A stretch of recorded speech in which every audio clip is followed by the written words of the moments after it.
大家好啊！大家面前咧會見到個倒後鏡啦。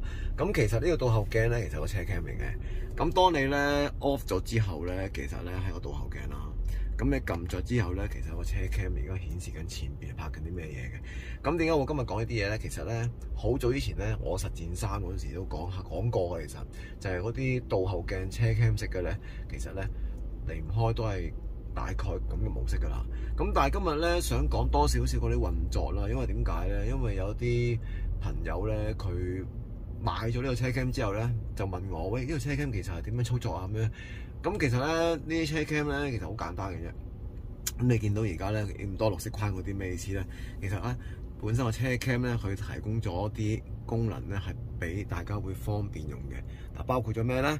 你見到有啲咩嘢智能駕駛啊？佢會話俾你聽你啲乜嘢輔助系統咧會警報啊嗰啲嘢嘅。咁你撳咗設置 OK 噶啦。咁當然啦，咁其實咧佢仲有一啲譬如話行車設置啊嗰啲，譬如你想錄幾多像素啊嗰啲，之前介紹過嘅。咁啊唔重複啦。咁其實最主要今日講乜嘢咧？就係因為咧小弟咧就收到一啲嘅信息咧，就係有啲朋友咧佢話：哎呀，我唔識用嗰個車 cam 喎，點解我成日咧個鏡咧影唔到好嗰個畫面咧係想要嘅？譬如可能前邊嗰個車頭前邊啦，有時影拋上天空上邊嘅，點解嗱？咁我就嘗試咧出翻去睇下咯。咁我哋行車記錄儀咧，其實原來咧除咗你見到啲綠色框框咧去顯示俾你聽，哦，原來前面有啲車度啦。咁當你行駛嗰陣時咧，就會係模擬。如果你係要睇車 cam 嘅話咧，佢就會話俾你知前面幾多部車。咁其實佢嗰個叫行車一啲叫做警報嚟嘅，係啦。咁但係你唔係講一樣嘢喎，係講咩咧？就係好簡單嘅啫。只要你喺呢邊手左邊咧撥嗰陣時咧，其實你見到有一個操縱桿咧，就知道咧其實左邊手呢個咧就係控制嗰個鏡頭咧嗰個上下嘅。咁有啲朋友咧買翻嚟之後唔知喎，以為咧揈咗上去，慘啦！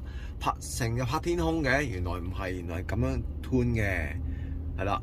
咁跟住之後咧，右邊手呢邊咧就主要較光暗嘅。好啦，咁啊第二件嘅設備咧就係香薰機啦。呢個係汽車香薰機嚟嘅。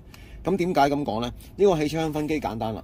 咁其實咧佢有一個智能嘅功能嘅，就係當如果架車去喐嘅時候咧，佢就會因應翻每隔幾分鐘會噴一次啦，噴啲煙霧出嚟嘅。啲煙霧咧其實係啲香薰油嚟嘅。咁如果你架車靜止咗一段時間咧，佢就會自己停㗎啦，即係自己會 stop 嘅。咁其實如果你擔心佢會係咪好耗電，其實唔會嘅，因為咧智能咧係好慳電嘅。咁你架車可能譬如你個香薰機你唔會成日拎去㗎嘛，咁你揸的士可能譬如做特間，你可能擺喺車上邊嘅話，其實你泊低架車去你唔喐嘅時候，佢就會自己停㗎啦。當你第二朝開車嘅時候，就開始會啟動翻嘅，所以好慳電嘅。好啦，咁呢個咁嘅香薰機咧，其實咧佢有配套咧，其實只不過係一啲香薰油侵落去嘅啫，即係好似呢啲咁樣嘅。咁啊，所以大家都其實可以考慮下咧，會唔會提升下架車嘅一啲嘅氣味啦，令到啲客人咧上車咧感覺舒服，係啦。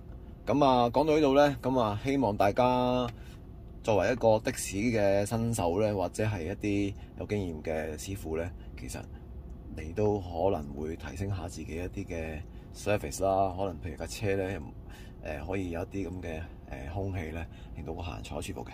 好，希望大家多啲支持西人頻道。Thank you。